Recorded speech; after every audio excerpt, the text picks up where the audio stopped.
Inventory received is a great function to analyze how much inventory is being received or miscounted by Amazon once they check in. It's also a sister function to inbound ship and inbound ship items, so make sure you check out those videos. Okay, so before we get started, make sure the extension is installed, that you've activated it with your subscription ID, and if it doesn't save for whatever reason, make sure you do it in incognito mode, and that will just bypass Google's cache, and you'll start fresh. And secondly, verify that you've added your seller nickname or you know which seller ID is because that you're going to need that in your formula. The most basic version of this function is pretty much what I've entered here, where I've added my seller nickname and a period, last 30 days. You can choose last month, this year, whatever you want. Let me delete this and start from scratch so that you can see it in practice. Equals Gorilla underscore inventory received.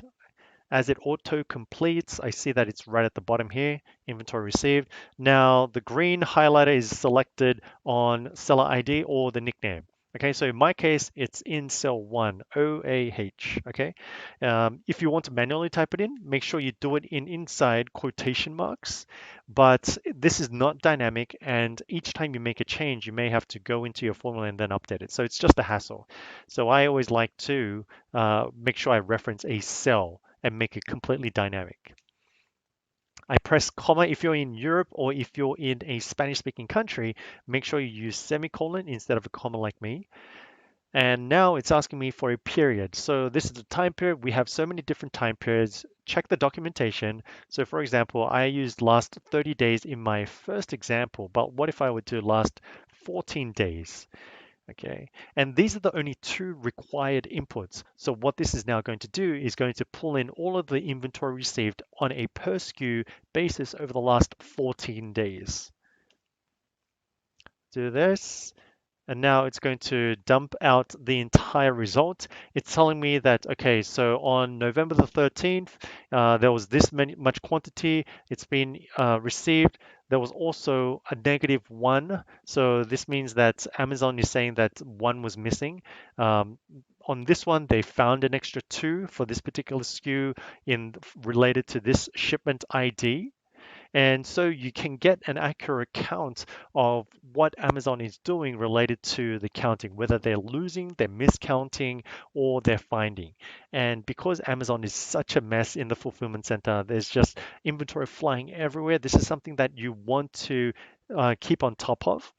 And this is related to our reimbursements function, where if you see something like we sent in a case or a couple of cases and there's 64 units, they're saying that they completely miscounted or they lost 64.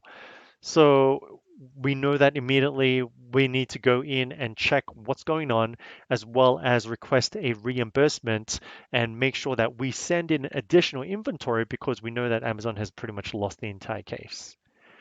Okay, and you can also see what state it is, other information. And if you want to drill down, okay, after the period, I'm going to do comma, and you can filter for a specific SKU if you want. So if you know that widget ABC has had some serious issues lately, then you could do like widget ABC, and now this is going to pull in all of the inventory data related to just this SKU as opposed to giving you everything. Okay, and you can do the same thing on the shipment ID case as well. So I'm going to delete that filter. I do comma to move to the next one. So each time you do comma or semicolon, depending on where your locale setting is, it's going to shift to the next filter pretty much. So now it's saying you can enter your shipment ID. So if I wanted to go down and narrow it down to a particular shipment ID that I know that has been having issues, I can copy that in inside quotation marks again, and now it's going to just pull in all of the information related to that shipment ID. Okay, and you can also go and filter by the fulfillment center. So that's what it means by the center. Okay, oops, there you go. I'm just having some issues with my cursor here. Okay, there you go, comma. The received is going to, as the name suggests here, it's going to only pull in if the, what is it? If there's a missing value, okay? So you can do that and then also add in a custom time period. Instead of using the last 14 days, let's say you have something, you want to check something from the 3rd of the month to like the 11th, then you can use a start and an end date to do that. And so that's how you use inventory received, and you can create this table to stay on top of your inventory, what Amazon is counting, uh, and then just maintaining your operations. The same thing can be applied with the static formula. So if you go into your menu, you go into manage queries, it's going to open up a sidebar. And from the sidebar, you can create pretty much the exact same table where you type in inventory received as, and it's going to be down the bottom here, inventory received.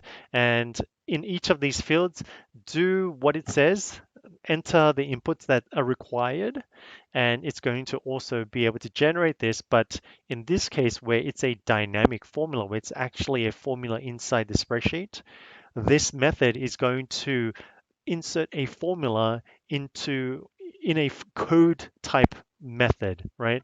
So you have to see it to actually see it yourself, but it makes it much more static. It's not going to refresh as often.